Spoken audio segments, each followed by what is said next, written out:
Welcome back, everyone. It's Tuesday night, and it's not Thanksgiving week, so you know what that means. We are back for First Take Tuesdays on Getting Defensive, brought to you by Gridiron Ratings. I know some of you are celebrating Taco Tuesday, but we're going to have Tackle Tuesday night here for you guys.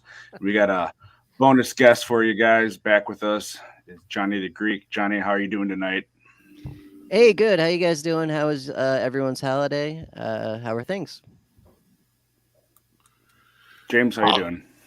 Oh, I'm doing good and great. My holiday was fantastic. Nothing like a good Thanksgiving.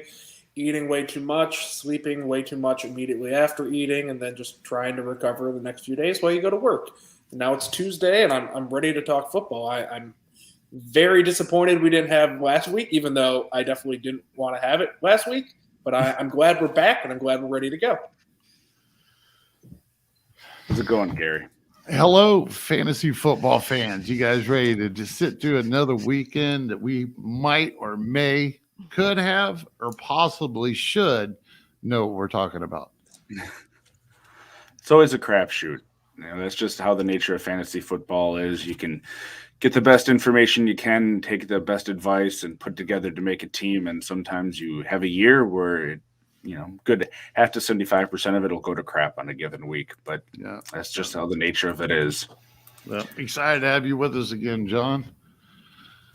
And yeah, Thanksgiving was great. I hope everybody's holiday was as good as mine because I actually didn't have to cook.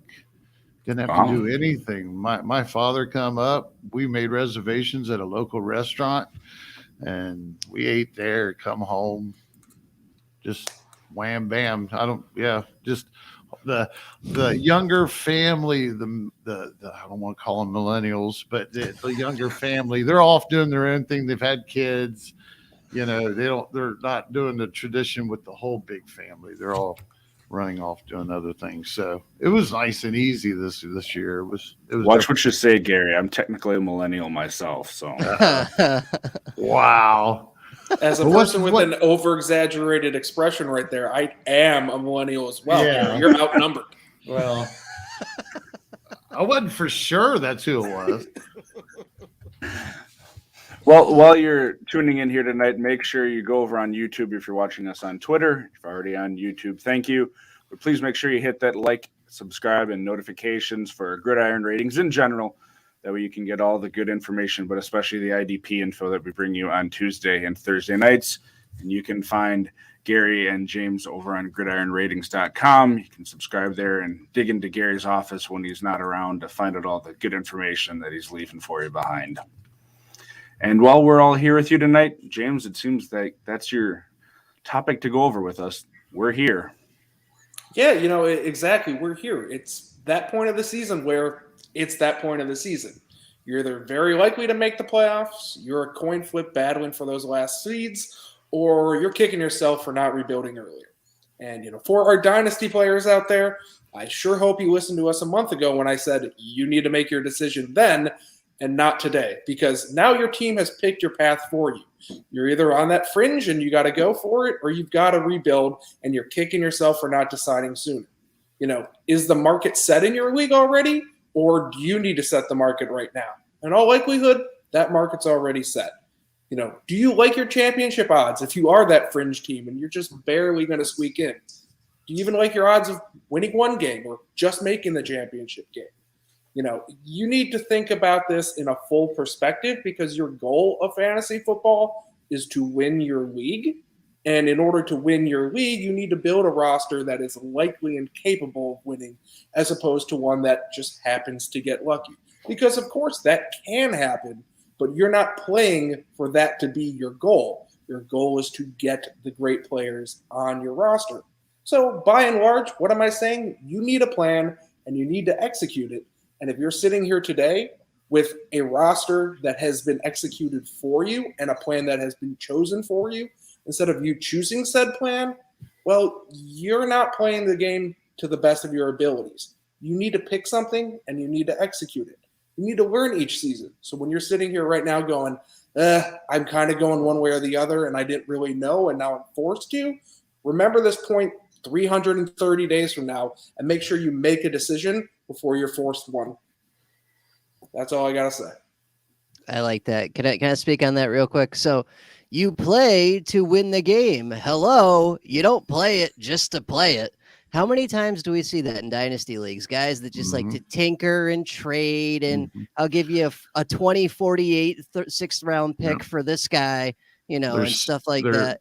There's so many, right? They're 50% teams every year, never make the playoffs. Right. I love what James close. Get some good draft picks, get lucky, get right there and go, well, I'm just going to sell everybody for some more draft picks so I can try this again. Right. But you got to make a call. Bam. Commit. What are you doing?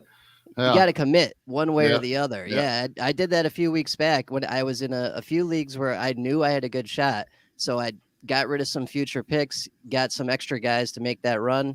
I'm committed to making that run. Whether it goes well or not, who the hell knows? But you got to commit one way or the other. Definitely. Yeah. And if you do it right, in most dynasties, even if, say, it doesn't go your way, you're still sitting in good shape next year. So you can run again and not have to. Just because you don't make it one year doesn't mean you have to just throw the chips in and grab a new set of dice. It makes no sense sometimes. Some people I'll tell you what, some people like to play this way. Some people enjoy building like that. I have nothing against it. Just let me know when you want my draft picks for your good guys. Hey, no problem at all. Oh, muted. We know Gary likes to take those rookies high and early in drafts. So, man, I muted you. Unmuted you. You was muted when you first started there, Kraig. Sorry. No, don't worry about it. I'm saying you like to take your rookies high and early in drafts, so we know that. So anytime Gary can get some rookies aboard. I'll tell you what, I had one lucky one though this year in the IDP incentive. Believe it or not, we randomized and everything. I ended up in the first draft pick of that league. And I had Gaskin and Robinson as my only two running backs. And then we had a limit at that time. And this was, we drafted February. But anyhow, so I turned around with Robinson and Gaskin, and I took I apologize. I had the fourth. Overall. So I took Gaskins in the fourth pick, rookie pick, and I got the first pick, and I took Harris.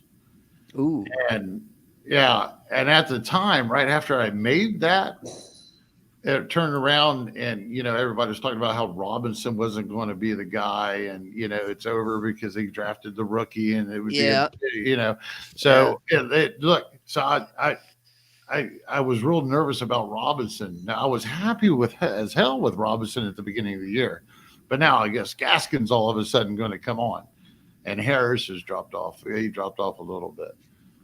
But he's getting a ton of touches though. But I do like that trade. I thought that was a good trade. James, do you notice that Gary's the one who steered it to the dirty O like this early in the show tonight? I don't know if you can read my face, but I am just I don't know what's happening here.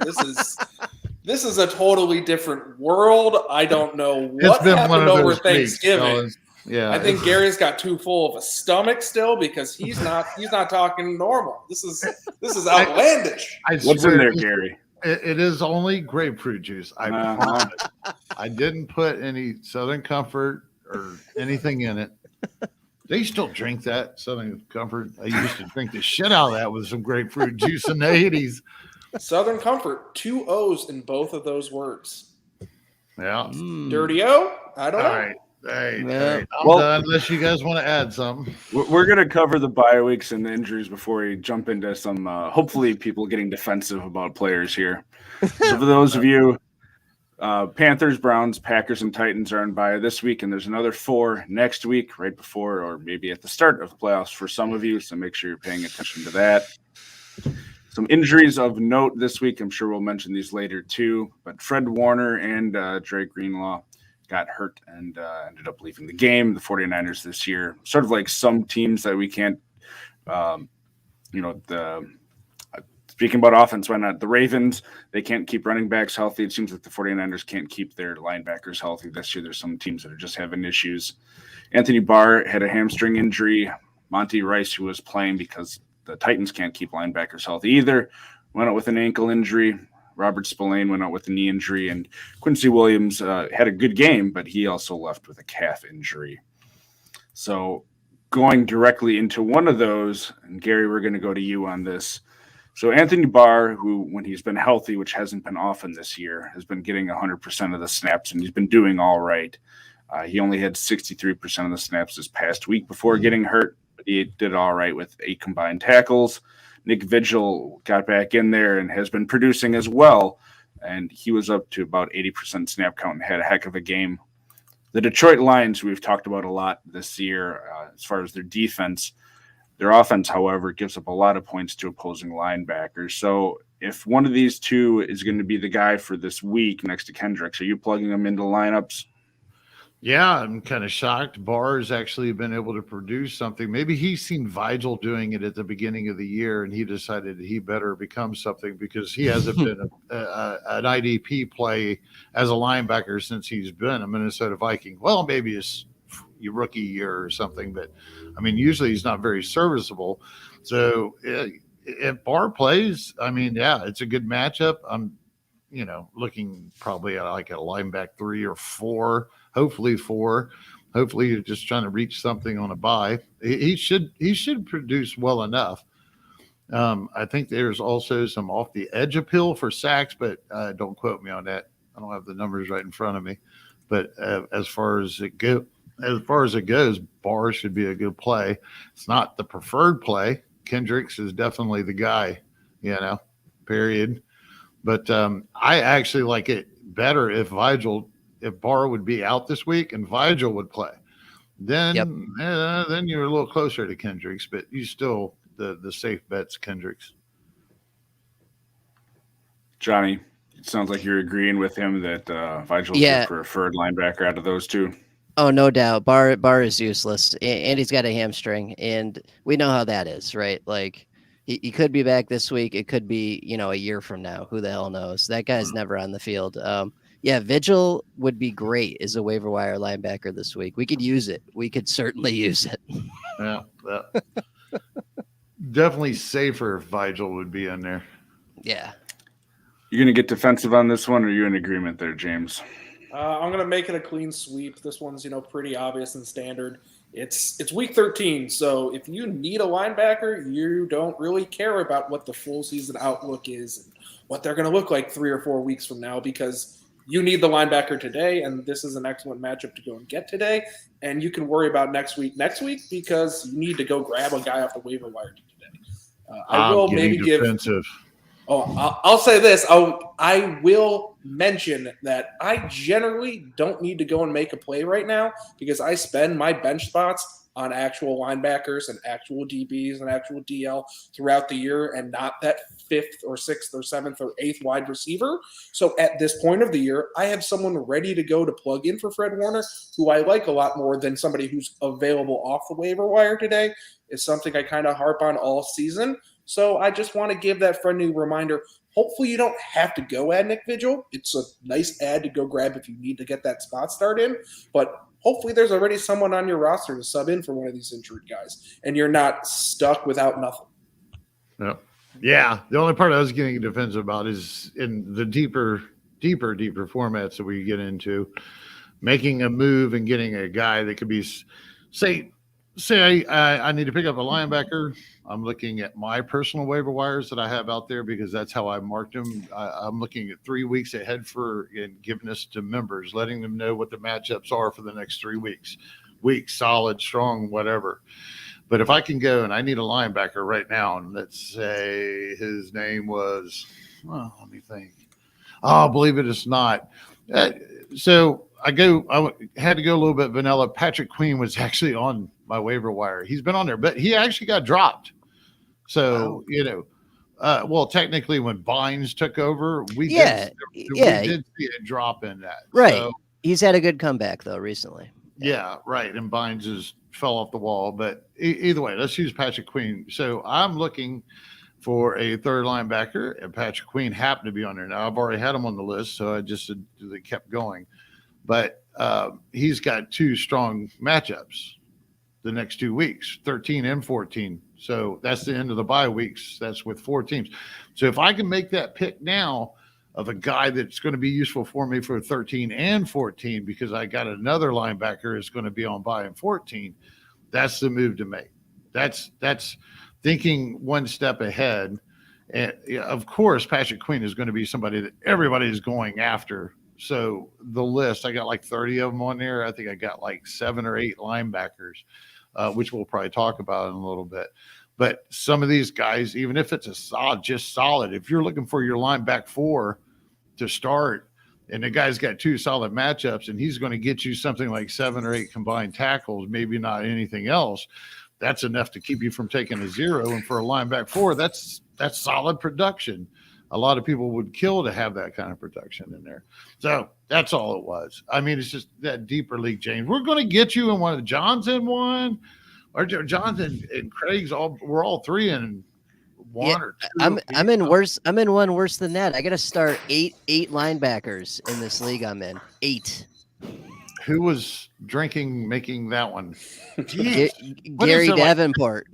Wow. And Sean. I don't know if you know Sean, SHAWN. He's all over IDP Twitter. He's a good dude. He cooked this thing up. Yeah. It's wild. That's tough, man. It is. That's why I need Vigil. Yeah, and just to bring it full circle, I agree with everything you said, Gary. I don't think that you should just ignore matchups going forward. And if you can pick up someone like a Patrick Queen, you can get multiple weeks out of him, so you do it. But also, you're not focused on trying to get long-term profit right now, because if you need to get one of these guys in immediately, you're looking for that short-term profit. Right. So if long-term profit comes, that's excellent. If you can go grab Patrick Queen, especially if he somehow got dumped in a dynasty league, even though we all said the sky was falling 5 or 6 weeks ago, whatever it was, he still shouldn't have been cut from day one. It was just things don't look good. You're going to have to sit and hold just like you would on Dirty O with Calvin Ridley. Yeah. But regardless, you're right now looking to get production today, and anything that comes in the future is just a byproduct of getting that production today. Yep. Cool. All right, we're moving on to another team, sticking with linebackers here for the time being. Going to the Browns. James, I'm going to go to you for this one. So J.O.K. is back up to speed this week, coming back from injury the past couple weeks, and had 84% snap share, so pretty healthy, and had a heck of a game stat-wise. Anthony Walker had a nice game too, 8 solos and 4 assists, and they were both sitting in that 80% snap share, which is only the 3rd time this season where they've both been above 70%, a large part due to health issues and not being healthy at the same time. So do you think from what you've seen that both of these guys are going to be on the field enough to be viable for the fantasy playoffs coming up here?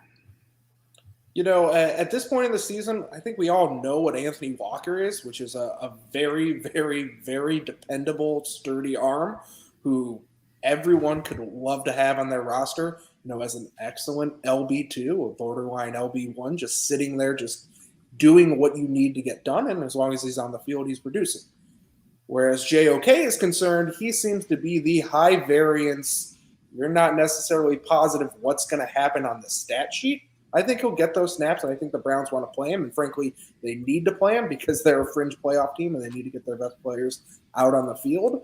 But I'm not nearly as confident in him from a fantasy perspective, because I feel like you could get a very weak performance out of him when you need to not have that happen. So I'm kind of searching for a higher floor guy, ideally. But, both of these people should be on rosters throughout all leagues, 12-man, 14, 16, maybe in a 10-man, not so much. But, you've got 2 viable options. You've got a team that's going to be playing them, and they appear to both be healthy. So, yeah, I think that they're both people who should be on radars and more or less in lineups, unless you've got a great stud linebacking core with J.O.K. Yeah, I'm starting Walker in every league I got him in. I've been starting him. Yeah, Walker's a must with 3 to 4 linebacker starts, definitely. And J.O.K. is, if he can stay healthy and stick to that full-time gig, there it is. But it's something about him and Jamin Davis. Jamin Davis hits like 80 snaps for 1 week, and then he falls completely back down to 50. It's been inconsistent. This week, I'm not playing J.O.K. Not until I see a repeat. Give me a repeat. I know there's 4 teams on bye, but if I could all possible find another solid solution and not have to swing for the fence for that pickup, then I'm going to take it over J.O.K. this week. At least give me 2 weeks of it. Let's see it. Yep. I'm with Gary here, and you can do that, right? Because we didn't think that was going to happen this last week. Then Deion Jones was the last second inactive. We started Michael Walker. We stole underpants and profited right there. So we can do it again this week, right? So I need to see 2 weeks in a row because the Browns play a lot of dime, and there's only one linebacker that plays a ton in most dime defense. And it's been Walker or J.O.K. the majority of the year, not both. Like Kraig said, it's only been 3 times they've both cleared, 70% of snaps? Yeah. That's week 13. Those are dangerous dice to roll, my friends. So I want to see it one more time, and then I'm in. But I mean, pick him up at least if he's there for sure. Right. Yeah. Right.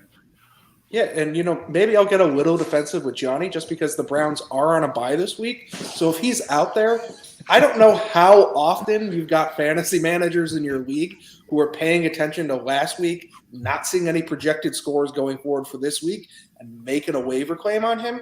I might sit and wait until Saturday, wait until Sunday when maybe my linebacking core situation injury-wise is a lot more clear, and then maybe make a late add instead of using my waiver claim. Again, it's league dependent. It matters what your free agent budget is or where you're sitting. But I think it's possible that you can sit and wait a week and use your roster spot to try and hit a profit this week if you need to. So he's a lot more fringe, especially because you've just got crazy variants. So if you need to swing for the fences, I guess you can roster him and see what happens. But by and large, I think I might be trying to focus my efforts this week, if he's sitting on my waiver wire today, on someone else. I'll let him sit there, even though I think he's worthy of a roster spot, because I don't think anyone else is going to add him. And Gary, you may not know off the top of your head, but because it was just this past week, maybe you do. Week 14 coming back here, they play the Ravens again. Is that a plus matchup for them? No, that's top 10 matchup again for them, right back to back for. So that's definitely. We're looking at probably at least about the same production as they got this time. So I was kind of shocked. Ronnie Harrison actually had a nice game. Yeah, he had a heck of a game too. Yeah, because he's not been quite what he was supposed to be in my eyes. Hell, he was on waiver wires even in the deep leagues because he just wasn't really. And he's only been getting like 80 or so % snaps, maybe less. Sometimes kind of weird. Kind of goes along the same trend with John Johnson. At least he's finally starting to show up too a little bit. I'm not sure what he did against Baltimore though. So I think the week or two before though, he finally started showing up in the box score decently. But that was a long wait to get him to start really producing. All right, one more linebacker group here, and then we're going to be just going into some surprise names for you guys. See who you like sort of the rest of the year, if anyone. But Johnny, we'll go to you first on this one. From what you've seen here is the final nail in the coffin for the Jared Davis experiment in New York. If Quincy Williams is healthy, do you think he's the other guy there next to C.J. Mosley? And we'll let Gary have a drink and wipe away a tear for the Jared Davis experiment. I know it's always nice to see. Hey, one of the good things about Twitter is when you see people admitting, hey, I was wrong about someone. So Gary. Oh, you admitted that he had a post about it. I'm pretty sure, didn't you? Yeah.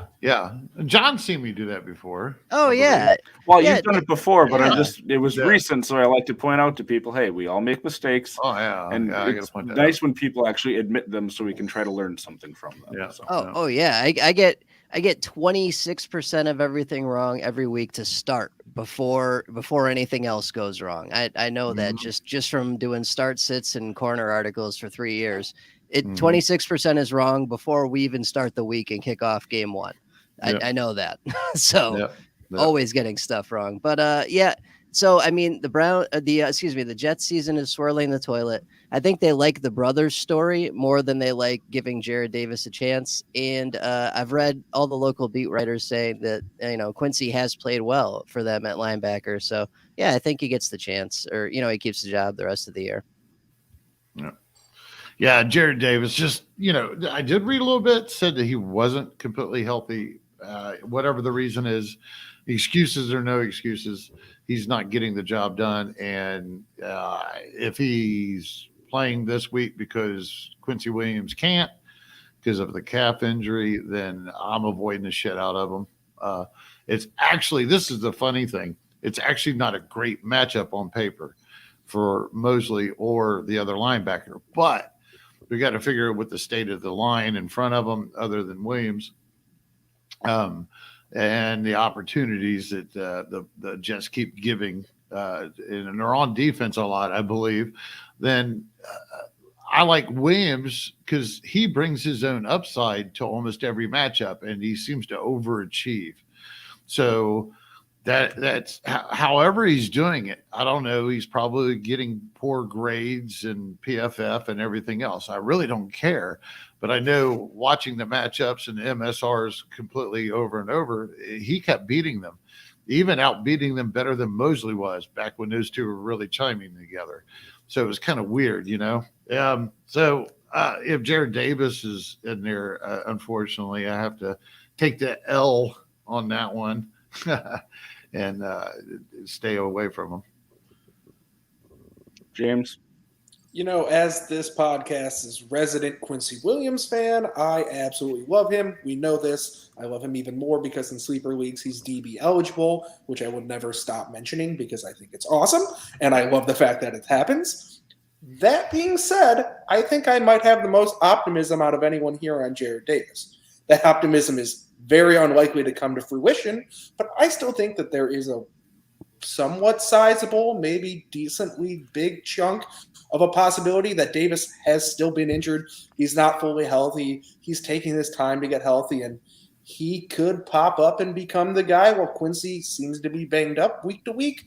I don't like Davis. I don't want to start him in any league that's relatively small or 12 or 14 man, but in these deeper leagues, in these 8 linebacker leagues, Davis is definitely belonging on a roster somewhere because he's got the potential to step up and do something.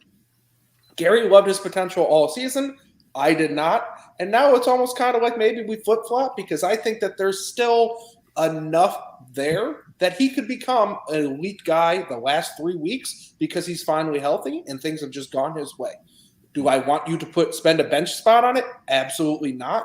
But it's something to keep in mind. If he shows up, you go back and you buy right away. It's not the kind of person where you go, I need to see 3, 4, 5 weeks because we don't have that kind of time. I'm willing to let him still stay on my radar, as insane as that may seem. It's a thigh bruise for Quincy, by the way. He should be fine this coming week. Okay. Well, hopefully. I have Quincy Williams on a few teams too. Me too. You guys are going to see me in the off season when the Jets turn around, they pay him again or sign Jared Davis to a 3-year contract. I'm going to be like banging the table again. Jared Davis. No, I'm not. Not this time. I soon, Johnny, you know me. There's been quite a few times that I'll make some kind of stupid prediction off the side of some deep stuff. And it doesn't happen that year, but then damn next year it'll happen if I keep my mouth shut. That's the thing is I got to not say anything. So I'll call it now. Jared Davis to the Eagles. And Gary's hooked right back in. Yeah, God, do that. That is not right. That wasn't right, man. It wasn't right. Well, there's been a few of them, like you just said, Gary, where it's a year after the fact. You call your shot and they tank, they go somewhere else and they make their stand and just had to wait a year. Well, swing for the fence. That's why I like making sure that I make it clear that they're always deep guys, because it's nothing worse than saying I'd be even more upset if I was like not so deep guys, like a certain somebody that said something about Patrick Queen was going to break out this year. That I'm took him 12 weeks, but he broke out. Right, and like he didn't break out last year. So right, I don't know. Right. I'd rather not be that guy and then get that one wrong, because that was almost wrong when Bynes took over. So that would really suck. Yeah. Well, now that we got Gary fired up here a bit, we do have a question. I'm going to assume this is redraft. Oh, dirty O. About this for Dynasty. But yeah, so Gary, have a stretch, take a drink, whatever you need to do here. Russell Wilson or pick up Kirk or Derek Carr for this week. So the Vikings play the Lions, the Raiders play the Chiefs, and the Seahawks are facing the Texans this week. Any thoughts on that, James? I know that my third choice out of these three for this week alone is Russell Wilson. I don't want to see him go up against that San Francisco secondary when he's looked horrendous. Not to say that the San Francisco secondary is amazing by any means, but again, this is the time to win leagues and win games. And if you need to win something, give me Kirk Cousins versus the Lions. Give me Derek Carr versus the Chiefs. Give me those type of opportunities over what Russell Wilson did last week. It's always hard to say, yeah, I'm going to overreact to something, but this is the time of the year where you need to overreact and go, I don't really want to do that when I have these nice, softer matchups coming. So send Russell down the drain. Let him sit on your bench if you can. Go add someone else. Drop that eighth receiver that you're not using and go try and get a dub this week. And I apologize. I had two of those wrong. Like you said, it's the Seattle versus the 49ers and then Washington against the Raiders. But yes, my favorite out of those, if you're just able to play quarterbacks roulette off the waiver wire, it'd be Kirk Cousins against the Lions for this week, especially with Dalvin Cook being out. I think there were comments in the media, even from the coaching staff, we're going to have to lean on him more. I think the phrasing was even let Kirk cook, and I don't know if they just want to steal the phrase from Seattle or what's going on there, but I mean, Kirk is a good one, but Carr is so underrated always. He is. They had a top 5 pass offense last year, and they can cook, man. They can cook. Without Waller, it's going to be downgraded a little bit, obviously. But Moreau was good when he came in last time, so I don't know, man. I like Carr, but yeah, I mean, the obvious one is Kirk against the Lions. Yeah. Gary, you want to throw in? I know you were really excited to talk about offense earlier. Yeah. You have it. No, I'm on. Yeah, I'm good. Go ahead. All right. Thanks. All right. So Gary's talked about this, a few times throughout the year here, especially as it's worn on more. But we have a whole bunch of, and this is just a small list of people that are actually being fantasy worthy. And well, depending on your league, if you're starting 8 linebackers, you can probably, start Jared Davis. Yeah, you're forced to start Jared Davis. But so like Alex Anzalone, Alex Singleton, Jerron Kearse, L'Jarius Sneed, even George Odom is actually getting you like 4 or 5 solos and assists, the past 4 or 5 weeks here. Who a little bit worried about him. Players probably. Won't Willis be back? Yeah, somewhat soon. I saw that just recently. Yeah, on Odom, I believe he could have came back actually last week, but they just didn't activate him. I might be wrong though. Kahari Willis is made of glass, though, so it won't last long. Yeah. But either way, someone that most people hadn't heard of having fantasy relevance popping off here this year. And if you guys have other names, please, throw them out here. But I think I added Alex Singleton, and it was basically, I don't know if he's a surprise to everybody, but I think it's a surprise he's back in the show again after being out of he was kind of cut out by Taylor there for a couple of weeks. So, Taylor's injured. It's a 3-week injury. Right, it's been 2 weeks. Singleton, we're going to shovel dirt on him in about a week and a half now. Right. That's it. I thought we did last time. That's why I thought it was. And Alex Anzalone, I'll tell you what, it was one of my guys again that I wrote about, but he's actually the last few weeks his matchups have gotten a little bit better. He's getting the tackles. He's actually making a little bit of an impact. And I looked ahead, and he's actually in the waiver wire this week for his next 3 or could be considered just solid, good linebacker 3 guy, probably no upside. You might get a couple passes defended or something, but I thought that was a surprise. I thought he kind of turned it around. Funny thing was I dropped him after a couple of games that he didn't produce it that I thought was worthy. And then I turn around and look, oh, wow, he's doing good. I go try to find him. He's on other people's rosters. It sucks, especially when somebody you had some type of attachment to. But say Levy, got a few other people. What do you guys think about David Long? I want to ask you guys that. I'm not sure if we got that coming up or not. Are we going to get him back on, or is he going to be any good for the rest of the year at any point? Yeah, if he can play, they have to, because Monty Rice is gone. Rashaan Evans is all kind of banged up. Brown is like the only guy that you can actually play right now, unless we're gonna go get Derek Roberson. Yeah, no. Well, so you think he's supposed to play this week? They think? I have no idea. I just know Rice is on IR. Evans is not. Wait a minute, they're on. Yeah, they're on bye this week. Yeah, they need the bye. They need the bye. Yeah, I think the math says that Long should be coming back post-bye in terms of his general injury recovery. Wow. And for guys who've been out for multiple weeks, coming off of byes, who are going to be coming back during near playoff crunch time, I think you can't really get a better option than David Long. It's not to say the option's amazing, because you have to go with not a lot of recent evidence, but I like all of the evidence that is there if I'm forced to play this hand. Yeah. So I think, if you're looking for somebody and you want to go make a waiver wire ad on somebody who you need next week as opposed to this week, and you can afford yourself to do that, I think David Long is a very nice piece to go grab if he got cut.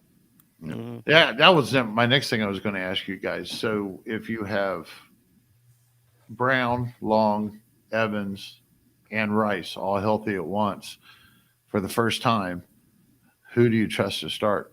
I know this question. I've been looking at this all year. I've been trying to figure this out all year, and it's Long, and then Brown will play the Evans role at like 70% of snaps. Yep. Yeah, I like that answer.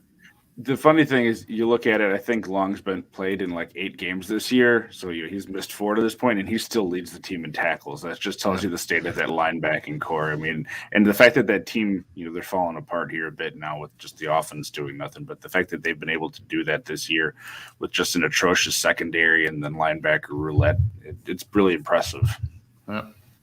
It doesn't necessarily help us figure out week to week what's going to happen, but that's the name of the game here. Yep. Gary, you had thrown this one on here, so we'll let you have your thoughts on this. So Josh Bynes, you mentioned earlier, he just dumped off the past 2 weeks. His snap percentage going down, and I think combined he has like 3 tackles or something like that. Another name you had mentioned is Baron Browning. So, when he's healthy and played a full game, he's had like 8, 6, 7 combined tackles with a 99% snap share. Linebackers for the Broncos are another, just seems like we're saying this for every other team, but a complete mess with injuries and Miller being traded. Do you think Bynes has just sort of run his course there, and Patrick Quinn got the message from the coaching staff and he's going to be the guy, or are they just going to I don't think someone's not useful? I think the reason I brought him up and wanted him to talk about him for a minute, I just think he's at that point, 2 weeks in a row of bombing. Yeah, you can't trust him. It's kind of like, it sounds like the Chuck Clark syndrome for the last few weeks. Chuck Clark's not been producing either, for whatever reason. But I can't trust Bynes. I couldn't tell my member or Gridiron Ratings members that you trust Bynes. I don't care if there are 4 teams on bye. There's got to be a better option out there, if at all possible. It's like Shaq Thomas. He bombed last week, but he didn't have any trouble coming back this week, like everybody would expect him to. And just that whole his dropping in snaps. Patrick Quinn is still coming in when it matters. He's getting put into the instead of calling the plays, he's actually being set up to make plays when he is on the field. So because the play's called for him. Is how I look at it, what I see, So I don't trust Bynes whatsoever. When it comes to Browning, surely it's the same thing as J.O.K. Now, this would be a move that maybe you want to make for Week 14 if you don't have if you're looking ahead. Maybe pick up Browning if you can get a hold of him, and let's see him play another full game. Let's see him do what he's capable of doing, because apparently he's a little bit better, being put into a better situation than Young is. Something about that middle linebacker. Apparently, on Josie Jewell's the only guy out of all the people that could produce at the middle linebacker spot this year because the Stenard couldn't. Now Young's not getting it done. I believe that's what he's playing because I'm pretty sure Browning is out on the weak side.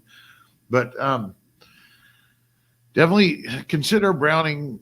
But if you get him this week, if he doesn't produce, doesn't get the snaps this week, just like last week, don't trust him at all. You know, it's one of those things. Let's see it at least 2 weeks. You know, it's like the J.O.K. situation. I'm not sure the other one we mentioned. It was just those two. Okay. But hopefully he shows up because there's a nice matchup week 14. Denver's playing the Lions, I believe. And you folks that are out there right now, I'll tell you what, Browning is a great dynasty stash redraft guy for next year for you to look at. If you're in a position, I don't know if you still got trades going on or if you can still work the waiver wire, drop one of those extra QBs if you're not making the playoffs. You know by now, if you're making the playoffs, if you're even sniffing the playoffs, you know. So, and there's a lot of people out there that would like to sell parts or do this or want to shuffle around and prepare for next year. Browning's a good option. I mean, they apparently think he is. They're sticking him in there, trial by fire. I like Browning because from what I saw, he had that 100% of snaps. He got dinged for a minute, and that kind of took him out. And now he's back to 100% of snaps. So I feel like that is his position the rest of the year. You're right, though. It is risky. I definitely want to see it again. But I feel like that's a better move because if we're right, that's a guy that gets to keep that spot and those snaps the rest of the season. So if we're right, we're right for the through the playoffs, through everything. So I'd rather roll those dice than a lot of others. Yeah. Yep. Yeah, you know, Bingo, you guys kind of hit it on the head, and I kind of took all of my words out, so I'm going to go on to a minor tangent here and talk about Browning, because I agree with Browning. I think that he's a very nice ad for all the reasons you guys talked about. But also, let's remember what we said 4 months ago, which is none of these rookies are worth anything, and eventually someone's just going to rise to the top and show up. Maybe it's Browning, and now is the time when you go and get those rookies. Now is the time you go and try and acquire them. Whoever rostered Browning at the beginning of this year and thought way too highly of him, they might be going, oh, I have some profit. Or they might be really kicking themselves for drafting him and wanting to flip him into a new draft pick that they think can become the next coming of whatever. So now is a time when you invest in rookies in dynasty leagues, when it's very near the end of the season and people are frustrated at lack of production, but there's actual horizon on the, what's in front of you, what's coming up. You can see some potential. Whereas at the start of the year, Browning didn't have that. You let someone else eat that time and roster spot, and now you can go get it for a relatively low cost instead of spending a same approximate draft pick that cost Browning this upcoming draft and then repeating this whole cycle. So this is what we mean when we talk about don't buy rookies, because now is the time you buy them when you can go get them relatively cheap. And their success or fail rate will happen relatively soon, which is a huge thing. Like Johnny said, if he hits, he's going to hit very well and you're going to like him. And you know what? If he misses, you already have a lot of failure and a lot of missed data to go, I can move on here fairly quickly. That's something that no one really thinks about, but that matters a lot. You want people to hit or fail fast. You don't want it to linger. So just another food for thought. So who's the biggest disappointment in rookie linebackers compared to their ADP this past year? Oh, Zavin Collins, but he'll be fine eventually. See, I'd have to go with James Davis. Well, because he was like ranked 1 or 2. Yeah. Right? He still gets you 3.5 tackles a game right now, though. Yeah, he's seeing the field regularly, even if it's not a lot. Yeah, that 50% mark every once in a while. Yeah, I'll agree with Gary here. I think Jamin Davis is the far worse bust just in terms of expectation versus results. I don't think that many people were looking at Zavin Collins going, oh, we have a stud here in year 1. I mean, we saw, Isaiah Simmons last year kind of do the exact same thing. Mm-hmm. And, now he looks like somebody who maybe is somebody still, possibly. But everyone thought Jamin Davis was the hit. I mean, I'll say that I thought he was the best in the class. I thought he was getting way overdrafted, but I thought he was still likely the best short-term in the class. Parsons long-term, but short-term, give me Davis. And Davis has been anything but a short-term hit, which is really affected anyone who's rostered him. Yeah.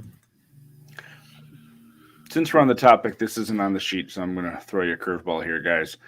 How do you guys feel about the talk of, and I'm not saying whether it's going to happen, but do you guys think Micah Parsons belongs in the conversation for Defensive Player of the Year? I'm biased, but yes. Well, being a Cowboys fan, yeah, I understand the bias there. I'm James, not how do you biased, feel? and no. No? I'm Do trying you have to a vote? think who else would even be in contention. Yeah, right. Who's in the conversation this year? Watt, before he did nothing last week, got out with COVID, missed a game. Garrett, definitely. Garrett, 100%. It probably should we're be just Garrett. not talking rookie. We're No, talking. dude, No, we're talking overall, Defensive yeah. Player of the Year. Yeah. Garrett. Yeah. Garrett, probably. Yeah.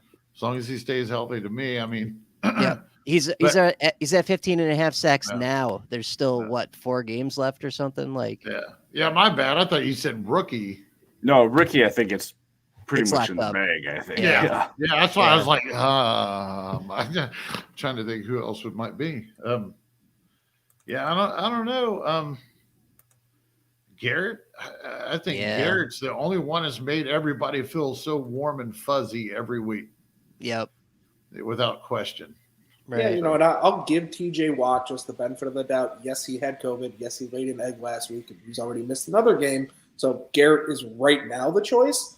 But if Garrett lays an egg and misses a game for whatever reason, Watt's right back there. But I think those two are at the top of the class, and everyone else is just following. And barring 2 catastrophic injuries, those are your choices. Maybe there's some crazy people still voting Aaron Donald, but It would be wild to see somebody like Juden come up and win that. But oh, wow. I don't know. Because there's been a few of them that's, these retreads. It's just, made some waves this year. But, I don't know. As Garrett stays healthy, that'll be tough. And you still, like you said, it would come down to Watt and Garrett. If Garrett bombed for a couple of weeks. Right. That would suck in the playoffs. Oh, we don't need that. If he got you there and then you got him in your first, I'm in there.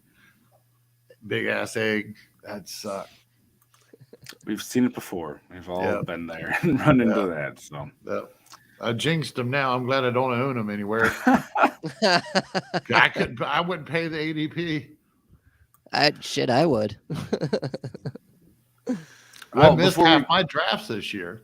I had family with COVID and all kinds of stuff going on. Every time I had a draft, I think I only drafted like 3 of them all the way through. Before we get into a waiver wire pickup or 2 for each of you here, Gary, we got another question. This one's especially for you.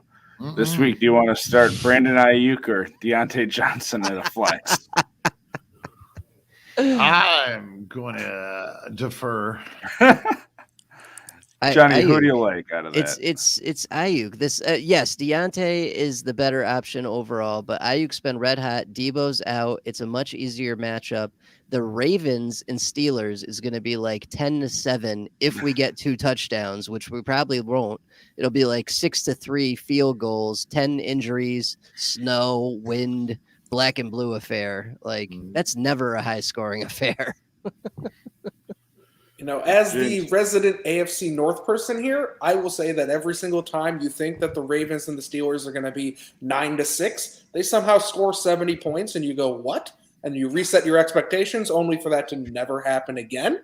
So I'm going to pick Deontay. I love his floor. I know Ayuk has been much better recently. And like you said, with Debo not looking healthy to play, he seems to be the guy who you want to go with. But I want floor when I don't have any other context. And the worst game that Deontay's had this year is, I think, like a 10-point PPR game.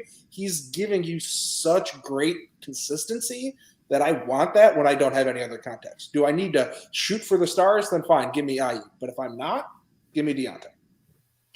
Give me Kirk Cousins. Well, we got an answer there. Good. Oh, that was a while ago. My bad. Gary, do you have any 1 or 2 waiver wire gems that you want to throw out to the people here? I'm trying to think. How about somebody else go first? All right, John, you got anyone off the top of your head, or do you need a moment? Johnny's always prepared. No, yeah, hang on. I got guys that I got. So I picked up just recently.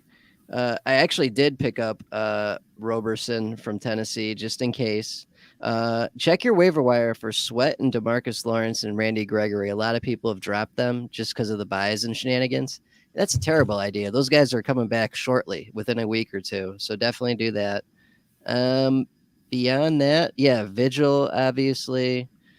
Uh, I don't know. I'll come up with some more. What else you guys got? James?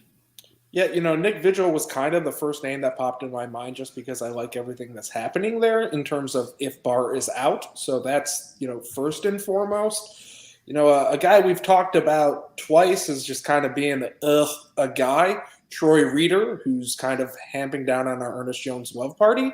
He's got, over 11 combined tackles the past 2 weeks and goes up against what I think is a very nice matchup in Jacksonville. So sign me up until he fails, and I'll throw him out there.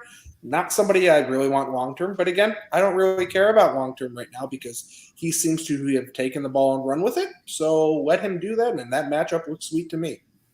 I got one. So Kyle Fuller went from being dead man walking, no snaps, about to get traded at the trade deadline to 96% of snaps and led all defensive producers for the Broncos last week. And the Chiefs are in town this week. Yep. So Kyle Fuller, if you need a corner. Let's see. I'll roll with. I want to remind people, take Crowder was off by. He's solid for the next couple of games too. Actually, yeah. He's solid for the next 3 games. Cameron Curl, I couldn't believe he was still on some waiver wires, even in some deeper formats. I picked him up in a couple of the sleeper leagues. Might not have been ours. But either way, I was surprised to see him. I like Chris Wormley for Pittsburgh. He's filled in nicely. He's not to it, but I mean, in a deeper play, he's got. Let's see. He's got a strong.